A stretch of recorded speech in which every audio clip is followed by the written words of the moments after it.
Hello friends, welcome back to my channel. तो आज lecture number 2 है जैव प्रक्रम का। जैव प्रक्रम का लेक्चर नंबर 2 है जो कि क्लास 10 का है। अगर आप नए हैं तो हमारे चैनल को सब्सक्राइब जरूर करें और हमें सपोर्ट करें। तो हमने परपोषण के बारे में समझ लिया था। अब परपोषण के प्रकार के बारे में समझना है। परपोषण के प्रकार। परपोषण को 3 भागों या 3 प्रकार के होते हैं परपोषण, जिसमें पहला है मृतजीवी। मृतजीवी पोषण। मृतजीवी पोषण यानी कि सैप्रोफाइटिक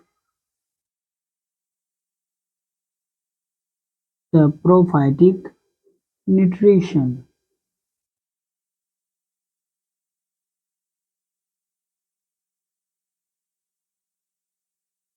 देखो, ये जो है ये ग्रीक भाषा के 2 शब्दों से मिलकर बना है। सैप्रोफाइटिक 2 शब्दों से मिलकर बना है, एक सैप्रोस और दूसरा है फाइटिक। इसमें सैप्रोस का जो अर्थ है, ये जो सैप्रोस है इसका अर्थ होता है अवशोषण करना, किसी भी अवशोषण यानी एब्जॉर्ब करना। तो मृतजीवी जो है, मृतजीवी वैसा पोषण है जो कि अपने सड़े गले पदार्थ से अपना भोजन को ग्रहण करता है और जीवित रहता है। अगर हम इसकी बात करें, इस पोषण में जितने भी जीव जंतु हैं, पौधा है, जीव जंतु है, घुलित कार्बनिक पदार्थ से अपना भोजन को अवशोषित करता है। तो हम इस प्रकार परिभाषित कर सकते हैं कि वैसा पोषण जिसमें जीव वैसा पोषण जिसमें जीव मृत जंतुओं और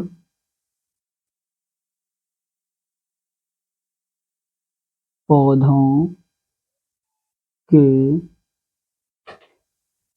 शरीर से अपना भोजन अपने शरीर की सतह से घुलित कार्बनिक पदार्थों के रूप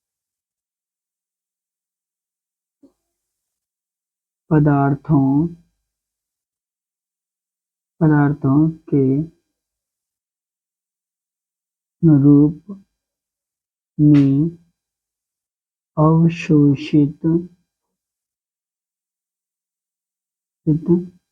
करते हैं। मतलब वैसा पोषण जिसमें जीव मृत जंतुओं और पौधों के शरीर से अपना भोजन अपने शरीर की सतह से घुलित कार्बनिक पदार्थों के रूप में अवशोषित करता है। जो ऐसे जीव होंगे उसको बोलेंगे सैप्रोफाइट्स या मृतजीवी जीव। इसके अंदर एग्जाम्पल की बात करें, उदाहरण की बात करें, उदाहरण में जो है जितने भी कवक आ जाते हैं, कवक हो गया, बैक्टीरिया हो गया जिसको जीवाणु बोलते हैं, जीवाणु हो गया, और कुछ प्रोटोजोआ भी आ जाता है, प्रोटोजोआ। ये सभी क्या करता है, सड़े गले पदार्थ से अपना भोजन प्राप्त करता है।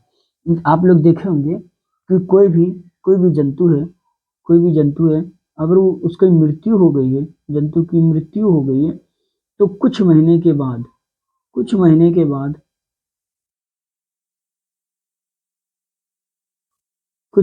बाद वहां पे वो समाप्त हो जाता है।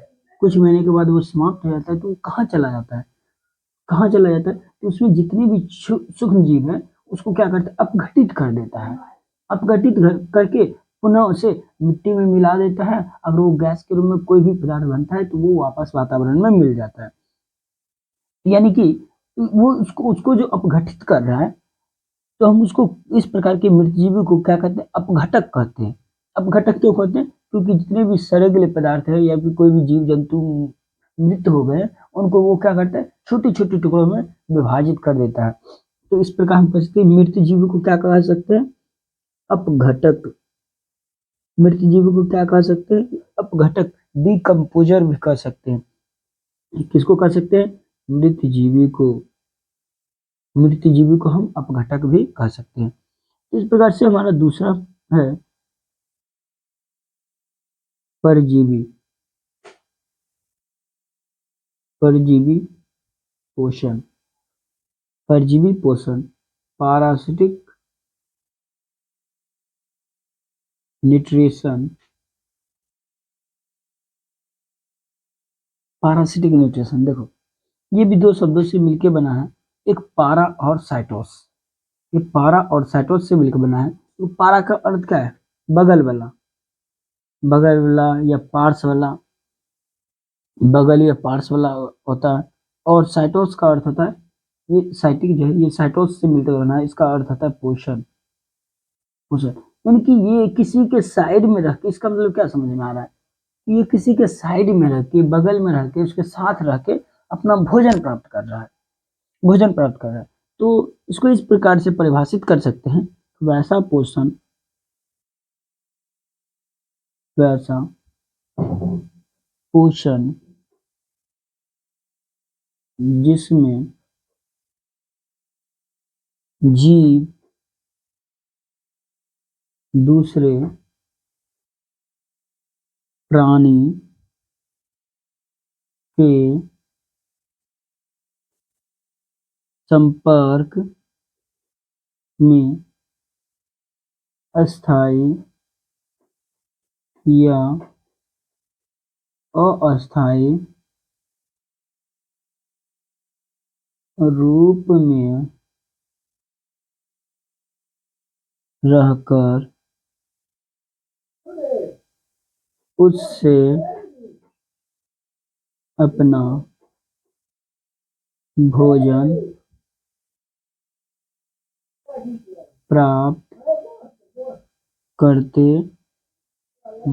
देखो, वैसा पोषण जिसमें जीव दूसरे प्राणी के संपर्क में अस्थायी या अस्थायी रूप में रहकर अपना भोजन प्राप्त करते हैं। अस्थायी मतलब उसी के साथ रहेगा, अस्थायी कभी रह सकता है, कभी नहीं रह सकता है, कभी रह सकता है, कभी नहीं, मतलब वो किसी किसी के साथ आपस में संबंध में रहकर, किसी के साथ साइड में रहकर अपना भोजन उसी से प्राप्त करता है।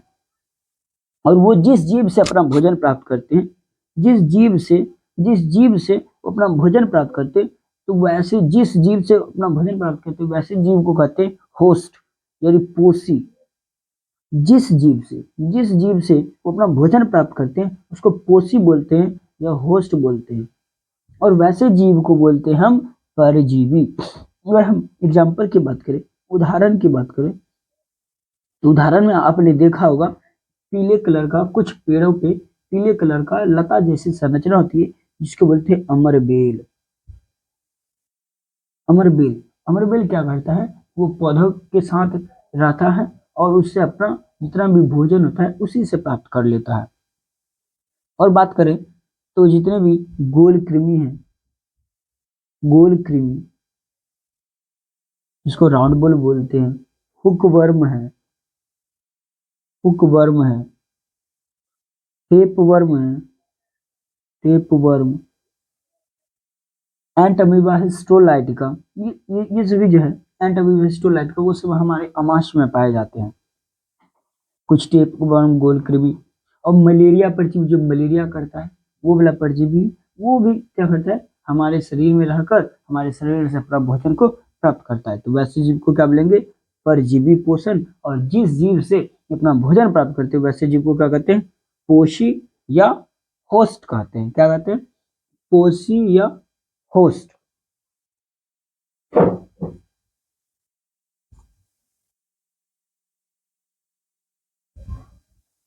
अब जो है, अब हमारा तीसरा है प्राणी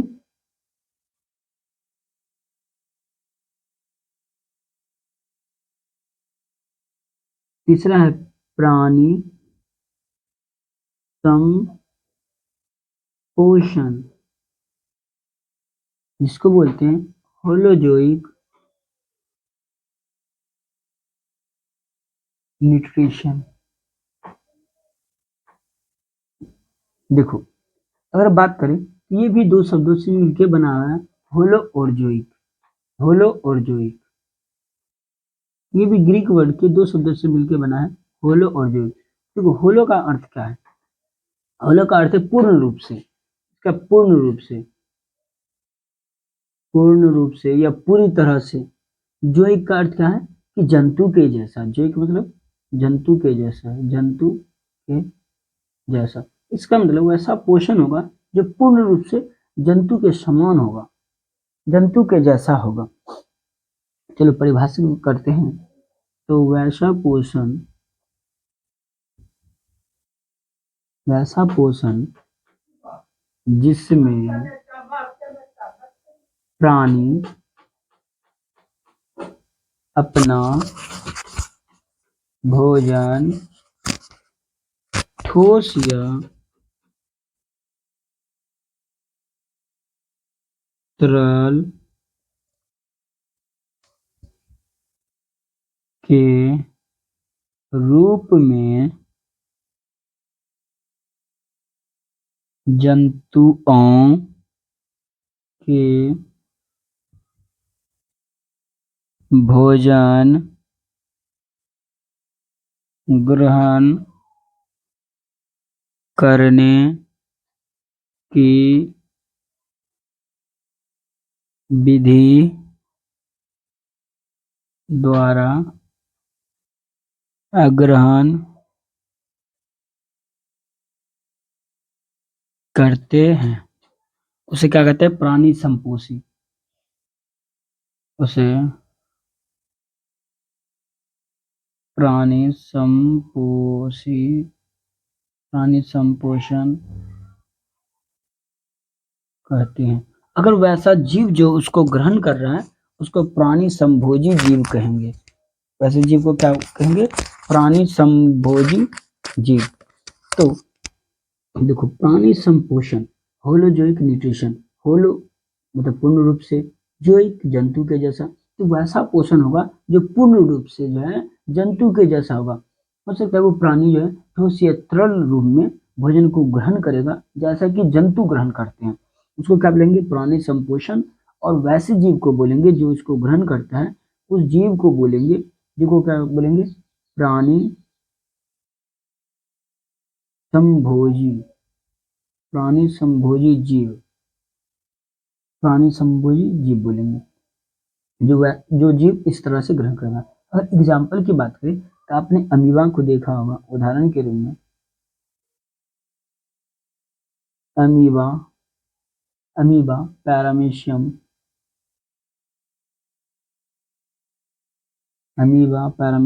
मनुष्य आ गया।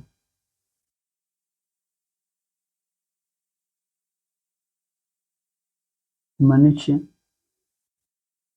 मेढक, ये सब इसके एग्जाम्पल हो गए। तो इस प्रकार से हमारा जो है जितने भी पोषण के प्रकार है समाप्त हो गया। पहला था मृतजीवी पोषण, दूसरा परजीवी, तीसरा प्राणी संपोषण। अब पौधों में पोषण देखेंगे। पौधों में पोषण किस प्रकार से होता है, बात करते हैं।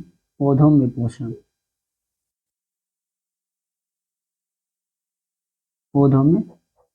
पोषण टॉपिक है। देखो, जो जो पौधे अपना भोजन स्वयं बनाते हैं उसको तो स्वपोषी बोलते हैं, स्वपोषी पौधा बोलेंगे। लेकिन स्वपोषी यानी वो प्रकाश संश्लेषण की क्रिया करेगा।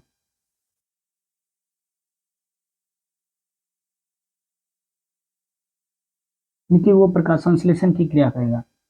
लेकिन कुछ ऐसे जीव हैं जो कि अपना भोजन स्वयं नहीं बनाते हैं, दूसरे पे आश्रित रहते हैं। अगर वे सड़े गले पदार्थ पे आश्रित रहे तो वैसे पौधों को बोलेंगे मृतजीवी पौधा। फॉर एग्जाम्पल के लिए आप कवक ले लीजिए, जिसको कुकुरमुत्ता बोला जाता है। कवक, ये मृतजीवी पौधा का एग्जाम्पल हो गया।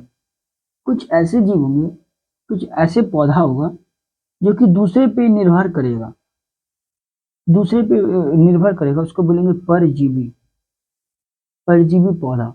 जैसे अमरबेल, हमने एग्जांपल बताया था अमरबेल। तो इस प्रकार से पौधा में भी होता है, कुछ स्वपोषी होता है और कुछ परपोषी होता है। परपोषी में मृतजीवी एक परजीवी। स्वपोषी जो अपना भोजन स्वयं बनाएगा, यानी प्रकाश संश्लेषण की क्रिया होगा। मृतजीवी अपना सड़े गले पदार्थ से अपना भोजन को ग्रहण करेगा, एग्जाम्पल के लिए कवक हो गया। परजीवी जो कि उसके साथ संपर्क में रहकर अपना भोजन को ग्रहण करेगा, जैसे अमरबेल। अमरबेल। अब समझना है कि प्रकाश संश्लेषण की प्रक्रिया क्या है।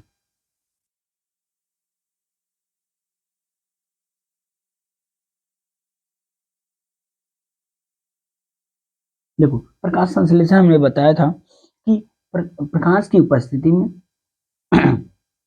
प्रकाश की किसकी किसकी उपस्थिति, देखो प्रकाश की उपस्थिति में जड़ से जड़ से जल एवं खनिज लवण, जड़ से जल एवं खनिज लवण, देखो प्रकाश की उपस्थिति में जड़ से जल एवं खनिज लवण, वायुमंडल से CO2, वायुमंडल से CO2 तथा उसमें उपस्थित क्लोरोफिल, क्लोरोफिल की उपस्थिति में पौधे अपना भोजन स्वयं बनाते हैं। उसे क्या कहते हैं, प्रकाश संश्लेषण कहते हैं। इसी विधि को क्या कहते हैं, प्रकाश संश्लेषण।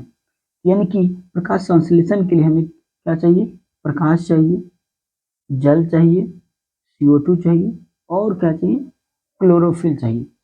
अब उठता है, अगर हम इसकी समीकरण की बात करें, प्रकाश संश्लेषण के समीकरण की बात करें, वो होता है 6CO2 प्लस में 12H2O।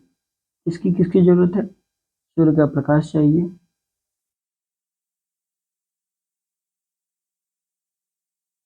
क्लोरोफिल चाहिए।